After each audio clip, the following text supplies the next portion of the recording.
नमस्ते दोस्तों, स्वागत है आपका अपना YouTube channel Ravi maths point पर। मैं हूं रवि और आज हम क्लास 10th के एनसीईआरटी बुक से एक्सरसाइज 3.6 सॉल्व करेंगे। यह एक्सरसाइज ऑप्शनल यानी ऐच्छिक जरूर है, पर एग्जाम और कंसेप्ट के लिए बहुत ही जरूरी है। जैसा कि इसका पहला क्वेश्चन देखते हैं हम लोग। क्वेश्चन है, दो मित्र अनी और बीजू की आयु में 3 वर्ष का अंतर है।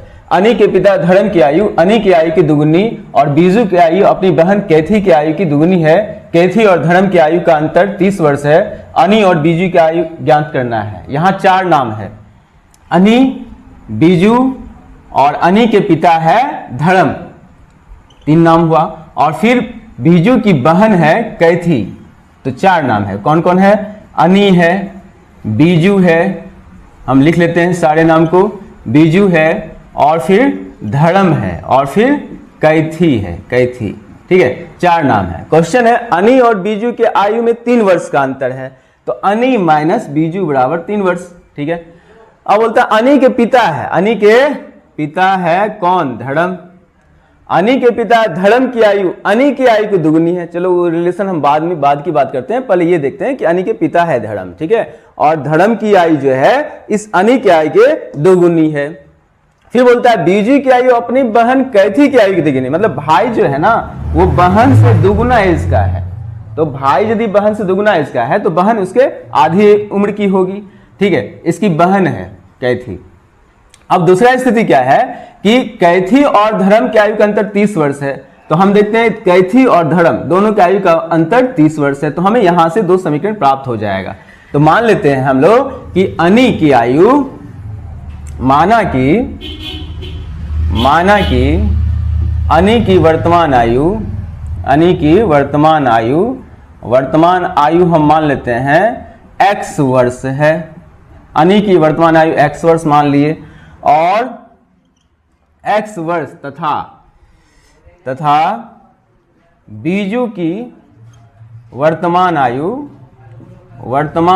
मान लेते हैं हम y वर्ष है। तो हम देखते हैं क्या है कि अनी और बीजू की आयु का अंतर जो है 3 वर्ष है। प्रश्न से हम लोग जाते हैं तो हम यहां पाते हैं कि दोनों को अंतर 3 वर्ष है दोनों का, यानी x minus y equal to 3। Equation first बन जाएगा, समीकरण 1 बन जाएगा।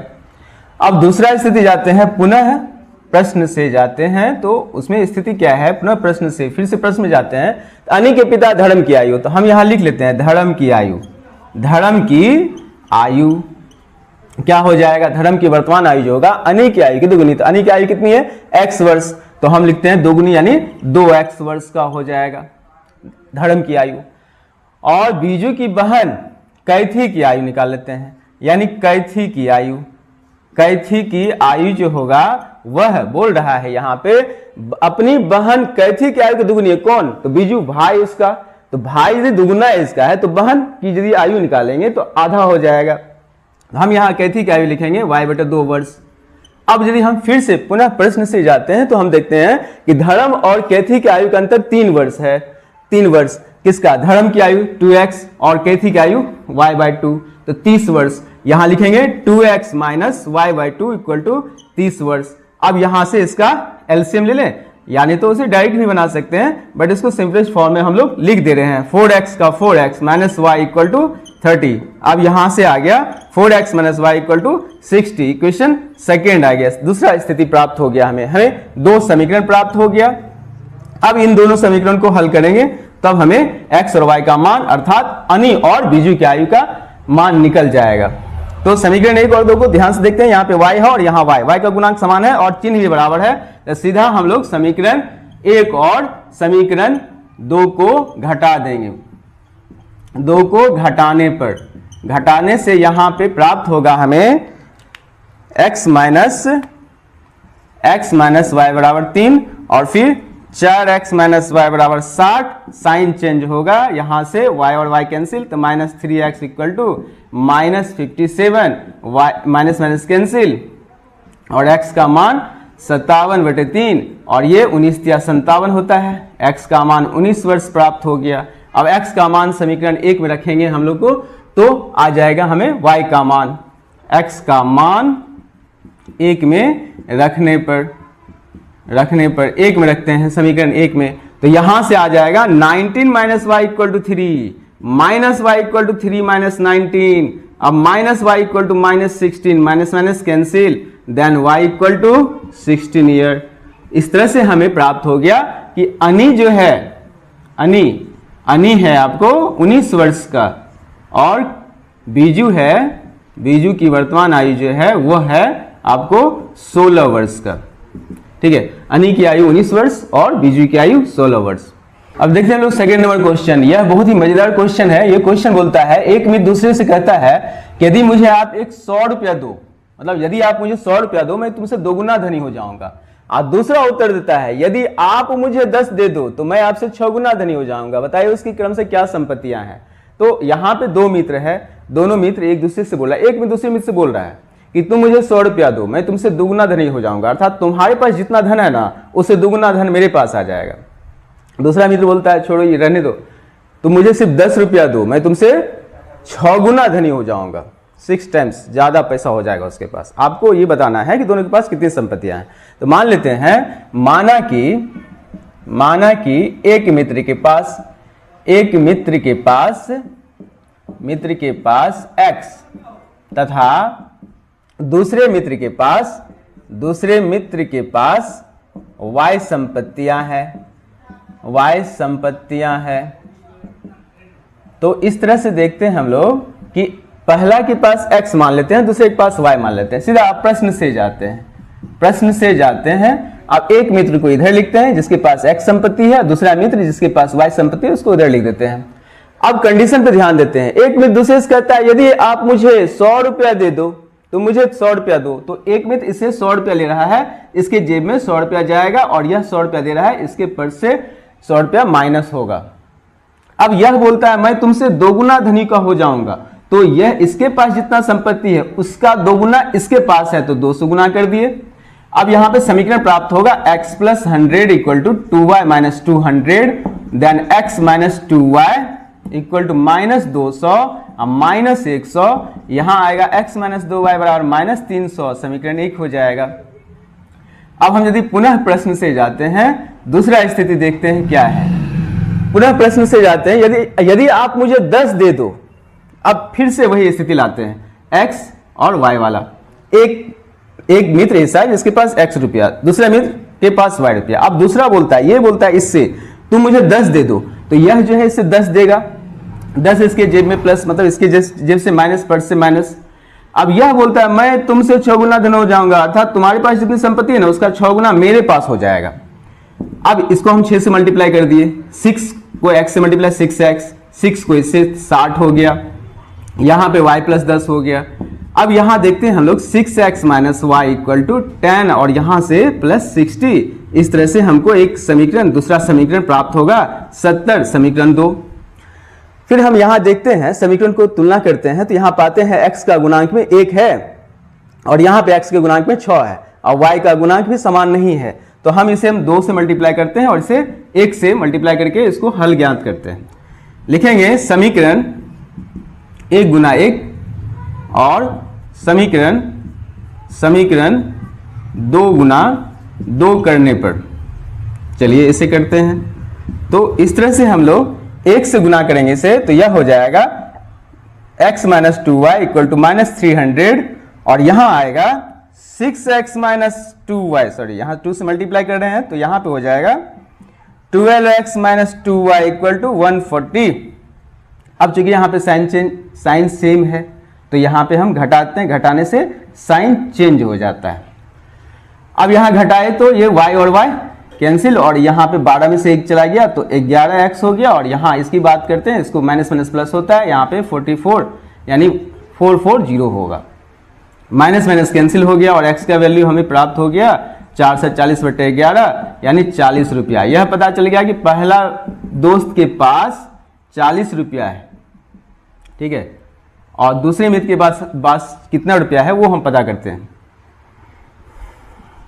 इसके लिए समीकरण x के मान को समीकरण 1 में रखने पर, 1 में रखते हैं हम समीकरण 1 में x के मान को यहाँ पे, तो हम पाते हैं 40 माइनस 2y बराबर माइनस 300 और फिर यहाँ पे minus 2y equal to minus 300 minus 40 अब इस तरह से -2y इक्वल टू -340 आएगा, माइनस माइनस कैंसिल हो गया, y का मान 340, अब बटे में 2 यानी 170 आया। इस तरह से हम पाते हैं कि पहला मित्र के पास 40 रुपया है और दूसरे मित्र के पास 70 रुपया है। थोड़ा सा हम देख लेते हैं कि मेरा आंसर सही है गलत है। जैसे यहाँ पे 100 रुपया ये ले रहा है तो 140 हो गया, 100 रुपया दे रहा है, इसके पास 70 तो दोगुना हो गया, चलो ठीक है ये रिलेशन। दूसरी बात करते हैं तो 10 रुपया ये बोलता है कि तुम मुझे दो, 10 रुपया ये लेता है, 180 हो गया, और ये 10 रुपया देगा तो ये इसके पास 30 हो गया। अब ये 6 गुना हो जाएगा 180 30 का, ठीक है, सही है रिलेशन। चलो आगे बढ़ते हैं। क्वेश्चन है, एक रेलगाड़ी कुछ दूरी समान चाल से तय करती है, यदि रेलगाड़ी 110 किलोमीटर अधिक तेज चलती होती तो उसे नियत समय से 2 घंटे कम समय लगते, और यदि रेलगाड़ी 10 किलोमीटर प्रति घंटा धीमी चलती होती तो उसे नियत समय से 3 घंटा अधिक समय लगते। रेलगाड़ी द्वारा तय की गई दूरी ज्ञात करना है। कंडीशन है कि यदि चाल बढ़ेगा तो समय कम हो जाएगा और यदि चाल घटेगा तो समय अधिक लगेगा। किसी निश्चित दूरी को तय करने में यदि हमें चाल बढ़ाते हैं तो समय कम हो जाएगा और यदि चाल घटाएं तो समय अधिक लग जाएगा। जैसे इस क्वेश्चन पे ध्यान देते हैं तो यहाँ पे क्या हो रहा है कि चाल 10 किलोमीटर प्रति घंटा अधिक बढ़ता है तो समय 2 घंटा कम लग जाता है, और यदि 10 किलोमीटर प्रति घंटा चाल कम हो जाता है तो 3 घंटा अधिक समय लग जाता है। तो हम यहाँ मान लेते हैं, माना कि नियत चाल x किलोमीटर प्रति घंटा और नियत समय जो वह पहुंचता है, जितना समय लगता है, नियत समय y घंटा है। हम मान लेते हैं कि उसकी नियत चाल x किलोमीटर प्रति घंटा है और जितना समय लगता है ना वो y घंटा है। तो इस स्थिति में दूरी का फॉर्मूला होता है चाल गुना समय, और मेरे पास चाल कितना है x, समय कितना है y, तो हो जाएगा xy किलोमीटर। अब यहां प्रश्न से जाते हैं तो प्रश्न में क्या है कि यदि उसकी चाल 10 किलोमीटर प्रति घंटा अधिक होती है, तेज चलती है, तो चाल अभी मेरे पास है कितना नियत x, तो x में 10 बढ़ा देंगे क्योंकि 10 किलोमीटर प्रति घंटा अधिक होती है, तो नियत समय से उसे 2 घंटा कम समय लगते हैं। नियत समय क्या है मेरा y, तो y में से 2 माइनस करेंगे क्योंकि कम समय लगते हैं। अब चूंकि दूरी तो वही है ना x इंटू वाई, यानी कि दूरी यहाँ भी देखिए ध्यान से, चाल गुना समय बराबर दूरी, ये चाल है और ये समय बराबर दूरी। इस स्थिति में यहाँ पे x को y से मल्टीप्लाई xy हो जाएगा और इसको इससे मल्टीप्लाई 2x हो गया, और फिर यहाँ पे tan y और यहाँ पे -20 इक्वल टू xy और xy कैंसिल, देन यहाँ पे -2x plus tan y equal to 20 इधर चला जाएगा क्योंकि यहाँ तो 0 हो जाएगा ना, तो यहाँ पे हो जाएगा प्लस में 20, ये समीकरण 1 हो गया। पुनः प्रश्न से जाते हैं, फिर से प्रश्न में जाते हैं तो गौर कर, यहाँ पे है क्वेश्चन कि यदि उसकी चाल 10 किलोमीटर प्रति घंटा धीमी चलती होती, यानी पहले यदि x किलोमीटर प्रति घंटा है, इससे 10 किलोमीटर प्रति घंटा चाल यदि धीमी हो जाए, -10 करते हैं तो जितना समय लगना था उससे 3 घंटा अधिक समय लगती है। यानी कि नियत यदि समय मेरे पास y घंटा में पहुंचना है उसे, तो इससे 3 घंटा अधिक, अर्थात y + 3 हो जाएगा। अब यदि हम दूरी की बात करें तो यह भी तो दूरी है, चाल गुना समय बराबर दूरी, तो दूरी कितना है मेरा xy। अब इस स्थिति में x को y से मल्टीप्लाई xy, और फिर यहाँ 3 को x से मल्टीप्लाई 3x और 10 को y से मल्टीप्लाई 10y, और फिर यहाँ पे -30 इक्वल टू xy हो जाएगा। xy कैंसिल हो गया, यहाँ से 3x - 10y इक्वल टू 30, ये समीकरण इक्वेशन 2 हो जाएगा। अब यहाँ ध्यान दो कि यहाँ पे 10y और 10y इक्वल है और दोनों का साइन ऑपोजिट है, उल्टा साइन है, तो अब हम इसे जोड़ देंगे। समीकरण 1 और समीकरण 2 को जोड़ने पर, तो जोड़ते हैं तो जोड़ने पर हमें प्राप्त होगा -2x plus 10y equal to 20 और फिर 3x minus 10y equal to 30, और यहाँ जोड़ने पर क्या हुआ, ये प्लस माइनस कैंसिल, 3 में से 2 चला जाएगा, प्लस माइनस माइनस होता है, और यहाँ पे 50, अर्थात यह तो पता चल गया ना कि पहला रेलगाड़ी की चाल 50 किलोमीटर प्रति घंटा होगा। ठीक है, अब नेक्स्ट आगे देखते हैं हम लोग कि x के मान को समीकरण 1 में रख देते हैं। 1 में रखने पर यदि हम x के मान को समीकरण 1 में रखें यहाँ पे, तो तब हमें प्राप्त होगा -2 मल्टीप्लाई x का मान 50 प्लस 10y बराबर 20।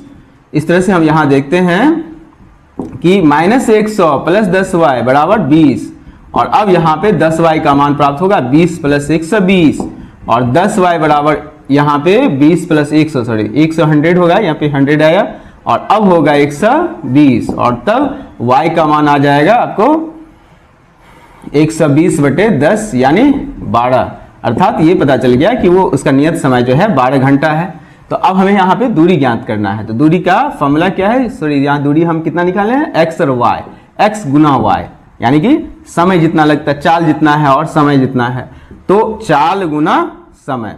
इस तरह से हमें प्राप्त होगा किलोमीटर। 12 पंचे 60 यानी 600 किलोमीटर की दूरी है उनके बीच का।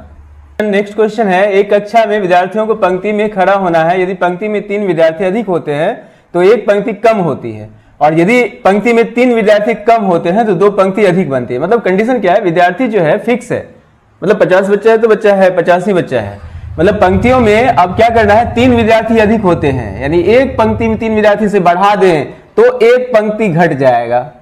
अब यदि 3 विद्यार्थी प्रत्येक पंक्ति से कम कर दें तो क्या होता है, 2 पंक्ति बन जाता है। स्वाभाविक है, यदि हम मान लो 50 बच्चा है और एक पंक्ति में 2 ही बच्चा को रखें तो कितना पंक्ति बनेगा, हमें 25 पंक्ति बनेगा। और यदि मान लो कि एक पंक्ति में 5 बच्चा को रखें तो कितना पंक्ति बनेगा, 10 पंक्ति बनेगा। इस तरह से हम लोग देखते हैं, यदि प्रत्येक पंक्ति में बच्चे की संख्या घटाते हैं तो पंक्ति की संख्या बढ़ जाएगा, और यदि प्रत्येक पंक्ति में बच्चे की संख्या बढ़ाएंगे तो पंक्ति की संख्या घट जाएगा। तो ये स्वाभाविक बात है। मान लेते हैं, माना कि पंक्ति में विद्यार्थियों की संख्या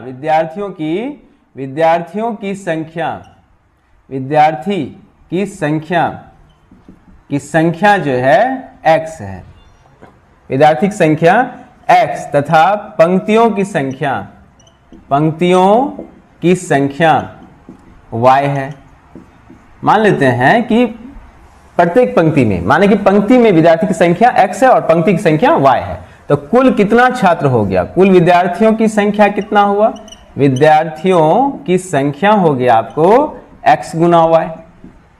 क्यों, मान लो कि यहाँ पे 5 बच्चा है और 2 पंक्ति है, कितना हो गया, 5 गुना 2 गुना हुआ प्रत्येक पंक्ति में छात्र गुना पंक्ति की संख्या बराबर कुल विद्यार्थी की संख्या। इसलिए अब यहाँ पे हमें विद्यार्थी की कुल संख्या xy हुआ। अब हम प्रश्न से जाते हैं, तो प्रश्न में क्या है कि 3 विद्यार्थी से अधिक बढ़ा देता है, प्रत्येक पंक्ति में 3 विद्यार्थी को, छात्र को बढ़ा देता है, एक पंक्ति कम हो जाता है।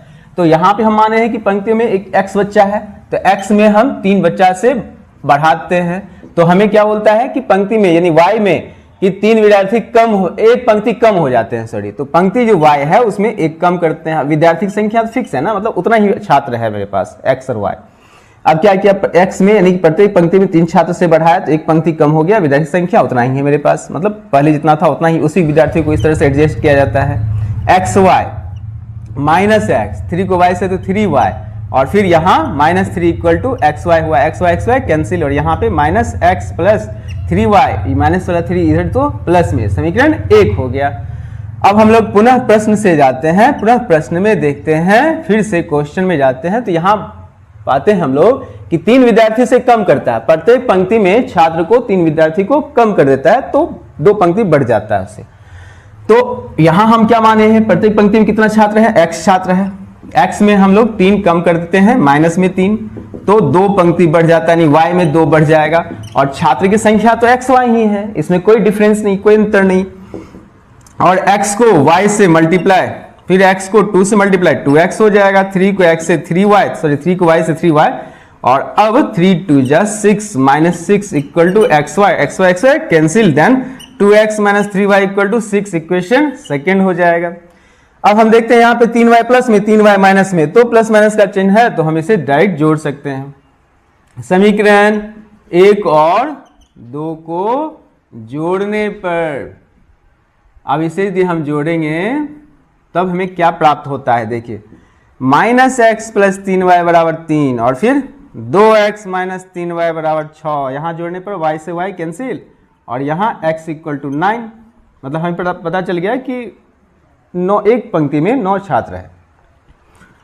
अब x के मान को 1 में रखने पर, समीकरण 1 में रखते हैं, x के मान को समीकरण 1 में रखते हैं तो हमें प्राप्त होगा यहाँ पे -9 प्लस 3y बराबर 3 लिखेंगे।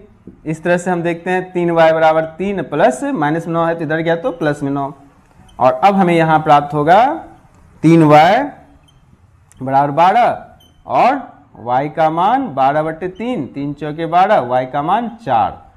यहाँ ये पता चल गया कि y पंक्ति है और प्रत्येक पंक्ति में 9 छात्र हैं। तो कुल कितने छात्र होंगे? कुल छात्रों की संख्या यानी कुल विद्यार्थियों की संख्या वह हो जाएगा हमें 9 गुना 4 यानी 36 छात्र है। तो कुल छात्रों की संख्या कितना है हमें? 36। और पंक्ति कितना हो गया? 9 और 4। तो देखो एक बार चेक करते हैं हम लोग कि यदि 3 छात्र से बढ़ाते हैं तो यह हो जाएगा 12, ठीक है। और यदि यहाँ पे इस 4 पंक्ति की संख्या 4 है, उसमें से एक पंक्ति कम करते हैं तो यह हो गया 3, तो 12 36 अर्थात 36 पूर्ण गया विद्यार्थी संख्या। फिर हम देख लें दूसरा कंडीशन में कि यदि हम 3 छात्र से कम करें, तो यदि हम 3 छात्र से कम करें तो x में 3 घटाएंगे तो ये कितना हो जाएगा? 6। और प्रत्येक यहाँ पंक्ति में 2 जोड़ दें, यहाँ पे पंक्ति 4 है तो चलो इसमें 4 में जोड़ दो, 4 2 6। इस तरह से यहाँ भी प्राप्त हुआ 36, अर्थात हम ये कह सकते हैं दोनों स्थिति मेरा संतुष्ट करता है समीकरण को। अब हम लोग देखते हैं आगे क्वेश्चन है कि एक त्रिभुज एबीसी में ऐसा रिलेशन दिया हुआ है कि कोण सी का मान जो है वह 3 गुना कोण बी के मान के बराबर है और उसका मान जो है 2 गुना कोण ए प्लस कोण बी के मान के बराबर है। तो तीनों कोण ज्ञात करना है। इस तरह क्वेश्चन बनाने के लिए हम लोग जानते हैं कि त्रिभुज के तीनों कोण अर्थात कोण ए प्लस कोण बी प्लस कोण सी बराबर 180 डिग्री होता है त्रिभुज के तीनों कोण अंतः कोणों का योग। और इस कोण ए का कोण ए लिखेंगे, कोण बी का भी हम कोण बी लिखते हैं, लेकिन कोण सी को हम 3 कोण बी लिख देते हैं क्योंकि प्रश्न में कोण सी का मान हमें 3 कोण बी दिया हुआ है, गिवन है। आप देखिए यहां से यहां तक ध्यान से कि कोण सी का मान 3 कोण बी है ये, तो इसलिए कोण सी को बदल के हम 3 कोण बी लिख दिए बस।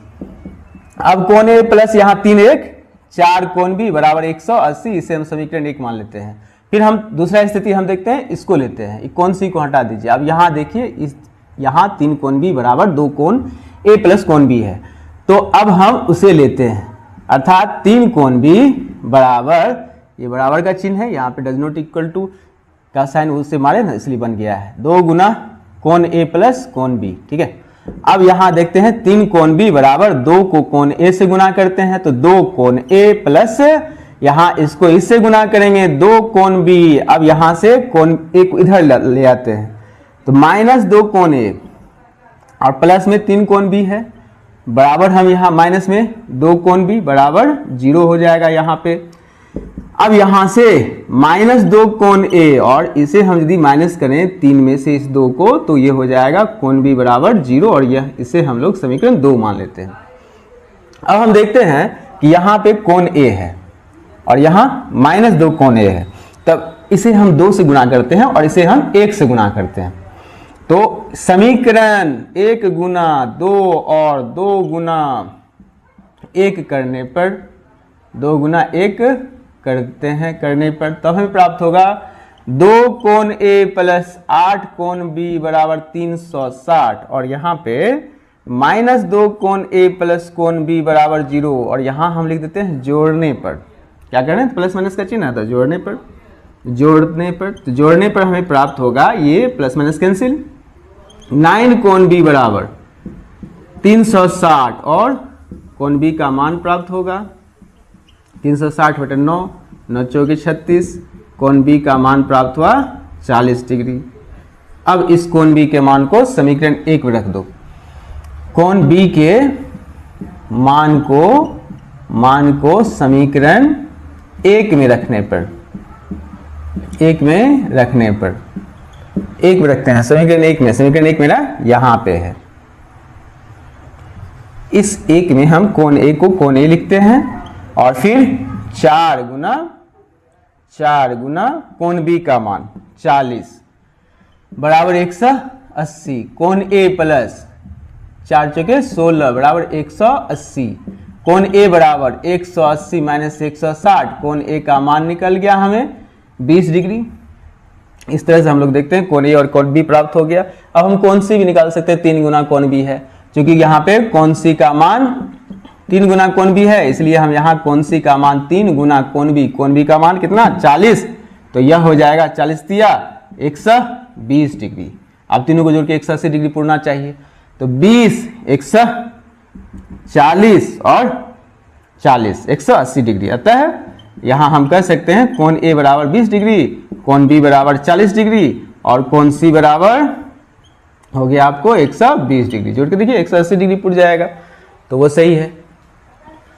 अब यहाँ पे इसका फर्स्ट नंबर इक्वेशन दिया हुआ है, यहाँ पे इक्वेशन फर्स्ट और इसे इक्वेशन सेकंड मान लेते हैं। क्वेश्चन है p x plus q y equal to p minus q, q x minus p y equal to p plus q. इसे हमें हल करना है। तो यहाँ जिस तरह से हम लोग विलोपन विधि से हल करते हैं उसी तरह से हम लोग इसे भी हल कर सकते हैं। जैसे यहाँ पे p और q है तो इसे हम उल्टा यानी q से गुना और इसे हम p से गुना करते हैं। इस तरह से हम लोग पाते हैं, यहाँ लिख दे रहे हैं कि समीकरण 1 गुना q और समीकरण 2 गुना p करने पर तब हमें प्राप्त होगा, q से गुना करेंगे ना तो यह हो जाएगा p q x plus q square y equal to p q minus q square. अब यदि हम इसे p से गुना करेंगे तो यह हो जाएगा p q x minus p square y equal to p square plus p q. अब यहां से साइन चेंज करते हैं, क्यों, हम घटा रहे हैं, लिख देंगे यहाँ पे घटाने पर, इसे दोनों को घटाते हैं तब यहाँ पे P q x cancel, plus minus है और यहां से y कॉमन आएगा तो ये हो जाएगा P square plus q square, या फिर इसे Q square plus P square भी लिख सकते हैं आप। और यहाँ हम देखते हैं कि पी क्यू प्लस में और पी क्यू माइनस में और पी क्यू कैंसिल हो जाएगा और यहाँ इस दोनों में माइनस का चिन्ह है तो माइनस कॉमन ले लेंगे ना तो P square plus q square हो जाएगा।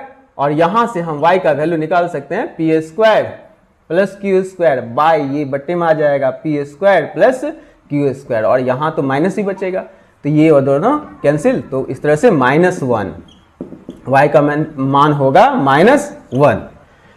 अब यदि हम इसके y के मान को समीकरण 1 में रख दें तब हमें x का मान प्राप्त होगा। y के मान को 1 में रखने पर, समीकरण 1 में रखने पर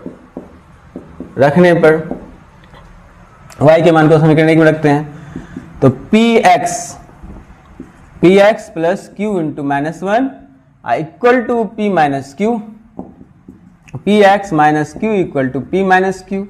यहां से हम px equal to p minus q plus q, तो q की cancel, then x equal to p by p और यह भी 1 हो गया। अतः x बराबर हो गया आपको 1 और y का मान -1, यह इसका आंसर है। इसमें एक क्वेश्चन यानी 5 से 7, यहाँ पे एक 6 नंबर क्वेश्चन गायब है। ऐसा इसलिए क्योंकि वो ग्राफ क्वेश्चन है, ग्राफ पे बनेगा, आलेख बनेगा उसका, तो हम ग्राफ कॉपी पे अच्छे से आपको उसका एक अलग वीडियो में बना के बताएंगे। 7 का सेकेंड नंबर क्वेश्चन, यह क्वेश्चन है ax प्लस बी सी और इसे हम c माइनस में इक्वल टू 0 लिख सकते हैं। इसे हम बीजगणित विधि से बनाते हैं तो ज्यादा आसान होगा। bx plus ay minus 1 plus c equal to 0 equation second मानते हैं। इसे भी किसी विधि से बना सकते हैं लेकिन बीजगणित विधि से बनाएंगे तो ये ज्यादा आसान होगा। तो चलो यहाँ पे a1 लिख लेते हैं a, b1 लिखते हैं b और c1 लिखते हैं माइनस सी, और a2 लिखते हैं b, b2 लिखते हैं a और c2 लिखते हैं -1 प्लस सी। और अब हमला जानते हैं b1 c2 minus b2 c1 bye a1 b2 minus a2 b1। इस तरह से देखते हैं यहाँ पे b1 का मान b गुना c2 का मान हो गया आपको -1 प्लस सी। इस तरह से हम लिख देते हैं इसे, माइनस b2 का मान है a गुना c1 का मान है -c। इस तरह से हम इसका मान भी लिख लिए a1 b2 a into a2 b1 b into b। इस तरह से हम देखते हैं, इसको इससे मल्टीप्लाई करेंगे तो -b और इसको इससे गुना करेंगे तो -bc और फिर इसको इससे मल्टीप्लाई कर दिए तो प्लस में ac और बाय में ए स्क्वायर माइनस बी स्क्वायर लिख सकते हैं। इसका यही आंसर हो गया, मतलब ए सी को इधर लिख लेते हैं यानी ए सी minus b c by a square minus B square. ज़्यादा से ज़्यादा आप क्या कर सकते हैं, यहाँ से इधर से सी कॉमन ले लें या फिर यहाँ से बी कॉमन ले लें, मतलब बात बराबर कुछ होगा नहीं इसके बाद, इसलिए इसे हम ये आंसर लिख सकते हैं। और यदि हम y का फॉर्मूला की बात करें तो C1A2 minus C2A1 bye A1B2 minus A2B1, यह फॉर्मूला होता है y का। इस तरह से यहां देखते हैं C1 की बात करते हैं तो माइनस सी गुना A2 की बात करते हैं तो B, माइनस C2 की बात करते हैं तो 1 प्लस सी इंटू A1 की बात कर रहे हैं तो A1 है A bye A1 A Guna B2 की बात करते हैं तो A minus A2B Guna B1 की बात करते हैं B। इस तरह से हम यहाँ देखते हैं minus b c minus minus plus A multiply 1 तो A मल्टीप्लाई सी तो हो गया AC। अब बाय यहाँ पे ए स्क्वायर माइनस बी स्क्वायर, इस तरह से हम इसे लिख सकते हैं। यहाँ पे हम इसको बदल दें यानी प्लस वाले को इधर लिख दें तो यहाँ हो जाएगा ए C plus A minus b c by a square minus B square. आप इसे यह आंसर लिख सकते हैं। अर्थात यहाँ पे हम क्लियर लिख देते हैं फ्रेज से कि y equal to a c माइन प्लस में a minus b c by a square minus B square. आप ये y का मान यहाँ इस तरह से इसे हम लिख सकते हैं। देखिए आप C1 सबका मान रखे, C2 A1 और इसे सही से गुना किए। इस क्वेश्चन को हम आगे हल नहीं किए, क्यों? क्योंकि यहाँ ज़्यादा से ज़्यादा हम क्या कर सकते हैं, a कॉमन ले सकते हैं या फिर इस दोनों में से c कॉमन ले सकते हैं। तो इसलिए अतः हम x का मान ये और y का मान ये हम कर सकते हैं। नेक्स्ट क्वेश्चन देखते हैं हम लोग, तीसरा नंबर क्वेश्चन है x by a minus y by b equal to 0। इसे हम इक्वेशन फर्स्ट मान लेते हैं। फिर यहाँ ax plus b y equal to A square plus b square, इसे हम समीकरण 2 मान लेते हैं। अब हम यहाँ देखते हैं, यदि हम यहाँ a स्क्वायर से मल्टीप्लाई करते हैं, इसे कुछ नहीं तो 1 से मल्टीप्लाई करते हैं, तो देखिए आप ध्यान से a को a से मल्टीप्लाई करेंगे a स्क्वायर से, तो a बचेगा, a को x गुना करेंगे ax हो जाएगा। इस तरह से हम यहाँ लिख सकते हैं समीकरण 1 गुना a स्क्वायर और 2 गुना 1 करने पर, और यदि हम यहाँ गुना करें a स्क्वायर से तो यह हो जाएगा ax और यहाँ हो जाएगा a square by b y equal to 0, और ये हो जाएगा ax plus b y equal to a square plus b square. और यहां पे दोनों का साइन सेम है तो घटा देते हैं।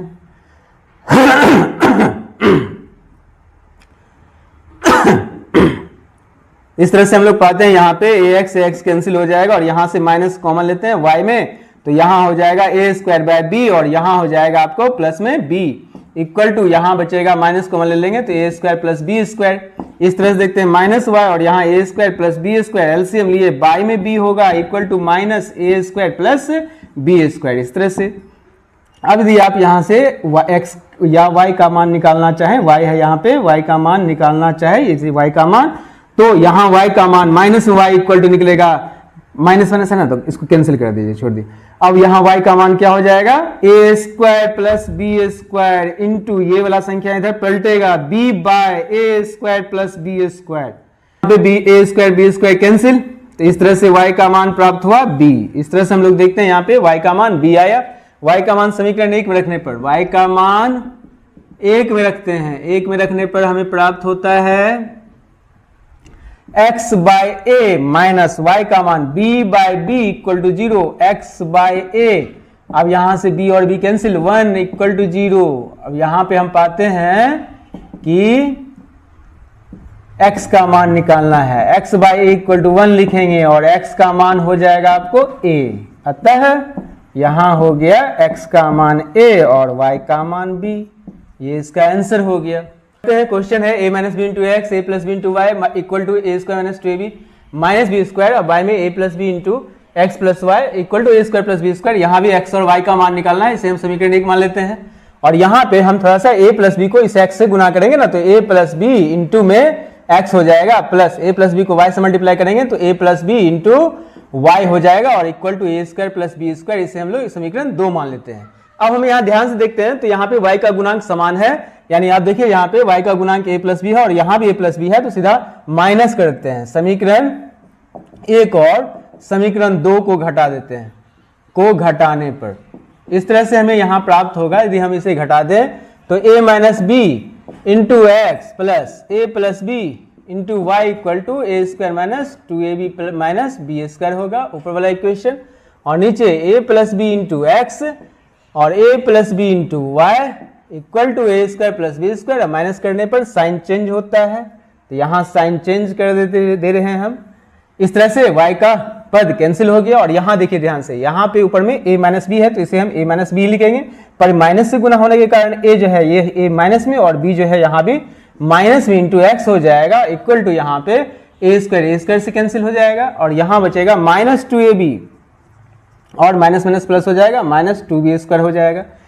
यहाँ पे a और a कैंसिल हो गया और b और b प्लस के, तो तब हमें यहाँ पे minus 2b into x equal to, यहाँ से 2b माइनस में कॉमन ले रहे हैं तो यहाँ बचेगा a प्लस b बचेगा, और अब यहाँ से माइनस माइनस कैंसिल हो गया, देन x का मान हो जाएगा 2b into A plus B. अब y में यहाँ पे 2b आ जाएगा, 2b कट गया। इस तरह से हमको x का मान प्राप्त हो गया a प्लस बी, x का मान तो आ गया।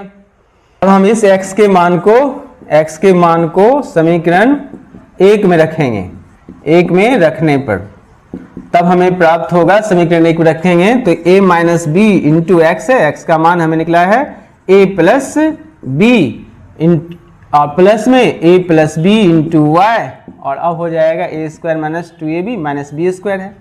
अब देखिए यहाँ पे A minus B into A plus B, formula क्या होता है, A square minus B square plus A plus B into Y equal to A square minus 2ab minus में बी स्क्वायर।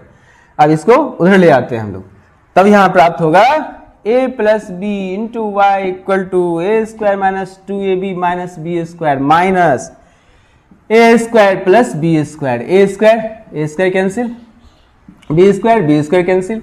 अब यहां से y का मान प्राप्त हुआ minus 2ab by a plus b, अतः x का मान निकल गया a प्लस बी और y का मान minus 2ab by a plus b. फिर इसका नेक्स्ट क्वेश्चन देखते हैं 5 नंबर का, 152x माइनस 378y और है माइनस 74 समीकरण 1, और फिर माइनस 378x प्लस 152y बराबर में माइनस 604, इसे समीकरण 2 मान लेंगे। समीकरण 1 और समीकरण 2 को घटा देते हैं। इस तरह क्वेश्चन बनाने के लिए एक बार जोड़ दीजिए और एक बार घटा दीजिए, तो पहले जोड़ ही देते हैं। तो 152x माइनस 378y माइनस 74 है, और फिर नीचे में माइनस 378x प्लस 152y बराबर माइनस 604 है। जोड़ने पर क्या होगा यहाँ पे, तो साइन चेंज नहीं होगा, प्लस माइनस माइनस होगा, 8 में से 2 गया तो 6, 7 में से 5 गया 2, 3 में से 1 गया तो 2, माइनस 226x, और यहाँ भी प्लस माइनस माइनस का चिन्ह बड़ा है, तो 6 2 2 226y बराबर 4 4 8 7 6 78। अब जो है यहाँ का माइनस जो है अब जो है माइनस 200, फिर हम लोग माइनस 226 कॉमन लेंगे तो x plus y equal to minus 678। अब यहाँ पे x प्लस वाई का मान प्राप्त हो जाएगा माइनस 678 बटे माइनस 226, माइनस माइनस प्लस हो जाएगा, ये 3 से कटेगा, x प्लस वाई बराबर 3, समीकरण हो गया आपको यहाँ पे 3। अब यहाँ x प्लस वाई निकला, एक बार जोड़ने पर, एक बार हम इसे घटा देते हैं। समीकरण 1 और 2 को घटाने पर, 1 और 2 को घटाने पर यदि हम इसे घटा दें तब हमें प्राप्त होगा, क्या देखते हैं, 152x माइनस 378y बराबर माइनस 74 और माइनस 378x प्लस 152y बराबर माइनस 604। घटाने पर क्या होगा, ये साइन चेंज हो जाएगा, साइन चेंज होने के कारण यहाँ पे प्लस हो जाएगा। 8 2 10 7 5 12 1 13 3 1 4 1 530x और 8 2 10 7 5 12 1 13 और फिर 3 1 4 1 530y, और यहाँ भी 4 में से 4 गया 0, 10 में से 7 गया 3 और यहाँ 530। अब इस स्थिति में 530 कॉमन आ गया और यहाँ होगा x माइनस वाई बराबर 530। हम पाते हैं x माइनस वाई का मान निकला 530 बटे 530, कट गया एक मरतबे, x माइनस वाई बराबर 1 आ गया, समीकरण 2। अब आप इसे आसानी से बना सकते हैं, x और y एकदम सिंपलेस्ट फॉर्म में आ गया। समीकरण को आप जोड़ दीजिए या फिर घटा दीजिए, x और y का मान प्राप्त हो जाएगा। तो इस तरह क्वेश्चन भी हम इस तरह से बनाएंगे, इस विधि द्वारा, विलोपन विधि ही बोलते हैं इसे हम लोग, तो बहुत ही ज्यादा आसान हो जाता है। आगे बढ़ते हैं हम लोग। क्वेश्चन है एबीसीडी एक चक्रीय चतुर्भुज है, चक्रीय चतुर्भुज अर्थात साइक्लिक क्वाड्रिलेटरल है। यहाँ क्या होता है, एक साइक्लिक क्वाड्रिलेटरल वह चतुर्भुज होता है जिसके चारों शीर्ष वृत्त की परिधि पर स्थित होता है। इस स्थिति में यहाँ पे सम्मुख शीर्ष के कोणों का योग जो होगा 180 डिग्री होता है, अर्थात हम यह कह सकते हैं कोण ए प्लस कोण सी बराबर 180 डिग्री होता है। और यहाँ कोण ए का मान हमें दिया हुआ है 4y प्लस 20, तो 4y प्लस 20 लिख देंगे, प्लस कोण सी का मान हमें माइनस में 4x दिया हुआ है, तो माइनस 4x बराबर 180। और 180 क्यों लिखें, क्योंकि चक्रीय चतुर्भुज के सम्मुख कोणों का योग 180 डिग्री होता है। अब हम लोग यहाँ पे पाएंगे इस माइनस 4x को माइनस 4x लिखते हैं, 4y को 4y लिखते हैं, 180 और माइनस में 20, minus 4x plus 4y equal to हो जाएगा 160। इसे समीकरण 1 मान लेते हैं। अब हम लोग यहाँ सम्मुख शीर्ष b और d की बात करते हैं, तो कोण b प्लस कोण d हम जानते हैं सम्मुख कोणों का योग इसमें 180 डिग्री होता है, कोण b प्लस कोण d बराबर 180 डिग्री लिखेंगे। और कोण b का मान यहाँ पे 3y माइनस 5 है, तो इसे हम लोग 3y माइनस 5 लिख दें, प्लस कोण d को हम माइनस 7x प्लस 5 लिखेंगे बराबर 180। अब यहाँ से माइनस 7x प्लस 3y बराबर, सॉरी यहाँ पे लिखेंगे माइनस 5 प्लस 5 बराबर 180। अब यहाँ से 5 और 5 कट गया, तो तो यहाँ हम पाते हैं 7x प्लस 3y बराबर 180 डिग्री, और इसे हम समीकरण 2 मान लेते हैं। फिर देखते हैं हम लोग यहाँ पे 4 है और यहाँ 3 है, इसे हम लोग 3 से गुणा करते हैं और इसे हम लोग 4 से गुणा करते हैं। तो समीकरण 1 गुना 3 और 2 गुना 4 करने पर, यदि हम इसे समीकरण 1 को 3 से गुणा करें तो 4 तिया 12x, 4 तिया 12y, यहां भी 12y आएगा, 16 तिया 48, 480 और 7 चुके 28x, 4 तिया 12y, 18 चुके 72, 720। इस तरह से साइन चेंज घटा रहे हैं हम, यहाँ पे घटाने पर घटा दे रहे हैं। तो यहाँ देखिए आप y से y कैंसिल, y वाला टर्म कट जाएगा, प्लस माइनस माइनस 6, 16x बराबर माइनस में आएगा, यहाँ 0, 12 में से 8 गया 4, 6 में से 4 गया 2, माइनस में ही आएगा आंसर। और x का मान हमें प्राप्त होगा 240/16, 16 एकान 16, 16 एकान 16 हो गया, 16 पंचे 80, यहाँ पे माइनस 15 डिग्री आया इसका x का मान। अब x के मान को समीकरण 1 में रखने पर, x के मान को 1 में रख देते हैं समीकरण 1 में रखने पर, तब हमें प्राप्त होगा, यहाँ देखिए -4 गुना -15 प्लस 4y बराबर 160, 15 चौके 60 प्लस 4y बराबर 160। इस तरह से 4y बराबर 160 माइनस 60 हो जाएगा, और फिर 4y का मान 4y इक्वल टू 100 और y इक्वल टू 100/4 25, y का मान आ गया आपको 25 डिग्री। अब आप निकाल सकते हैं किसका मान, तो कोण ए का मान। कोण ए का मान क्या है आपके पास, 4y प्लस 20 डिग्री है, तो 4 गुना y का मान 25 आप प्लस 20 कितना होगा 100 प्लस 20 120 डिग्री। कोण बी का मान निकाल लीजिए आप। कोण बी कितना है आपके पास 3y माइनस 5 डिग्री, तो 3 गुना y का मान 25 माइनस 5, 75 में से 5 गया 70 डिग्री। अब आप कोण सी का मान निकाल सकते हैं, वैसे भी आपको हम बताएं कोण ए प्लस कोण सी 180 डिग्री, और यहाँ से भी आप मान रख के बनाइएगा तो भी उसका वो ही मान आएगा, जैसे -4x लिखा हुआ है ना, तो -4 गुना x का मान माइनस में 15 आया, तो इस तरह से देख लीजिए आप 15 चौके 60, जो कि इसके 180 डिग्री से घटाने पर ये प्राप्त हो जाएगा। इसी तरह से कोण डी 180 से घटा दीजिए आप इसे, 170 डिग्री प्राप्त होगा। सभी कोण प्राप्त हो गया हमें।